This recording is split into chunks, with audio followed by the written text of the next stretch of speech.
Pokemon Scarlet and Violet, and what the trailer kind of tells us, and what can we expect from these new games as the cool things. I was actually excited to see the whole trailer, and I think Pokemon is taking a great step ahead into what kind of games they want to make. Open world. Finally, we're getting an open world game, so I'm being optimistic about it. But Legends Arceus was actually a really good game, even though it was not open world. It had sections of open world, so I think this would have a really good potential of being a really interesting game. And I think the graphics look good for a Pokemon game if we judge it based on that. The character designs again being really good with a lot of personality shining through them. And these new Pokemons, I'm still not completely convinced with them. I know they showed the basic ones, but we'll have to see how much they're going to take from the region the world is being created in and what kind of unique Pokemons we get into it. Really happy to see Science's amazing guy back. Multiplayer seems to be a very cool focus in this game, also that it's open world. I recently played Elden Ring and played it with my friends doing all these different multiplayer quests, but we were focused on doing the same thing because our worlds were connected in a very different way. So I'm curious, how does Pokemon take that, especially with your world being connected? Are your quests shared? Like, are you doing your own missions and your gyms while you're being in someone else's world? That's going to be really interesting to see. Very cute Pokemons. I think the Oink Lechonk is going to be a fan favorite already. I can see it, like, with that name. Who can lie? I'm getting a Lechonk very soon. The NPC battles are not yet convinced. Like, what is the range? He literally walked up to it.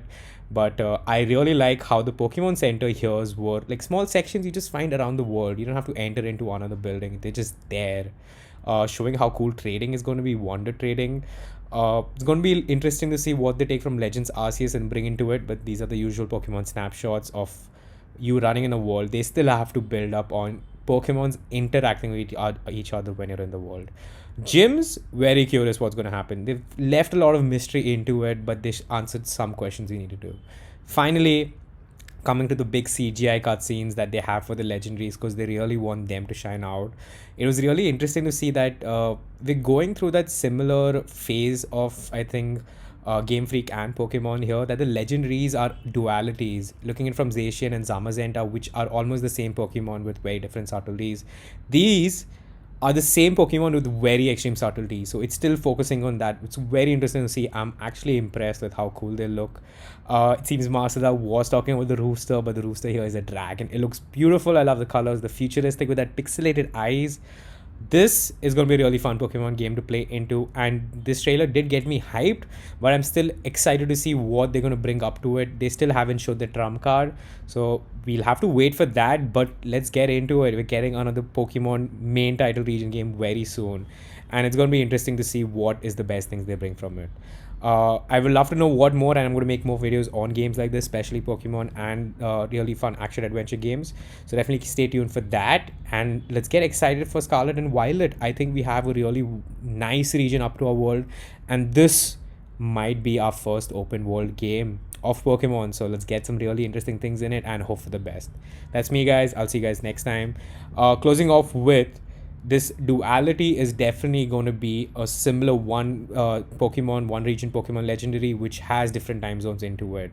Maybe even different kind of personalities, which they're building on the ideals. If you see the trainers and what you call our professors, there is a very clear, distinct importance given to the past and the future. So it's going to be important to see what they're able to do with that in their game. But ideals are definitely going to have conflict. It's going to be like maybe black and white, but not as extreme in the tones, a lot more playful and fun. But definitely we can consider past and the future being important. It's the game is going to take place in the real world that we are at. There's not going to be any movement to the past or the future, but they're going to have identities that one school believes in paving way to the future and building more things, while one school believes in their traditions and culture, which has brought them so far, and building upon that. And that's why they worship each of the legendaries. I feel it's going to revolve around that. Being in the current world, we still don't know what's going to be the big disaster here, what the evil team's going to be falling into, but it's something that's going to affect this world, and it's going to be really exciting to see. Excited for this Pokemon game as usual, especially I think with Legends Arceus. They got a good steadfast motivation to make some good games, and we should expect some of that. All right, let's see what we get next time. Thanks for listening.